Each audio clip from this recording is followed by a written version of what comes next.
हमारे hit machine Khesari Lal Yadav ji, जो कि वो आदमी ने कभी किसी का बुरा नहीं सोचा और कभी किसी का बुरा नहीं किया है। तो ये जब भगवान को यही मंजूर था माता रानी को, तो आज हमनी के हमेशा हंसे बोले वाला आदमी है। या हमनी के कलाकारी है भैया, खाली जाना था नहीं है, खाली गीत गौनाई के बात होला, गीत गौनाई के बारे में आदमी सोचेलन।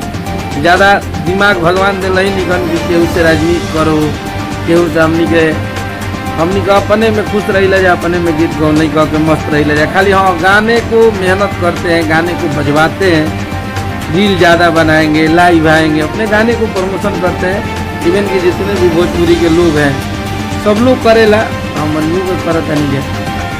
जो गाना आइल बा आज 3 गो गाना के 4 गो गाना के स्ट्राइक दे के बंद कर दिहल गई है। एगो सोचल समझल साजिश बा, एकरा में बहुत लोग इन्वॉल्व भी बाड़े। लाइक मारो, और अगर तुम लोग नए हो तो सब्सक्राइब करो। वो जो लाल वाला बटन है उस पर फूट फेंक के मारो या फिर मोमबत्ती, मुझे नहीं पता, बस क्लिक हो जाना चाहिए।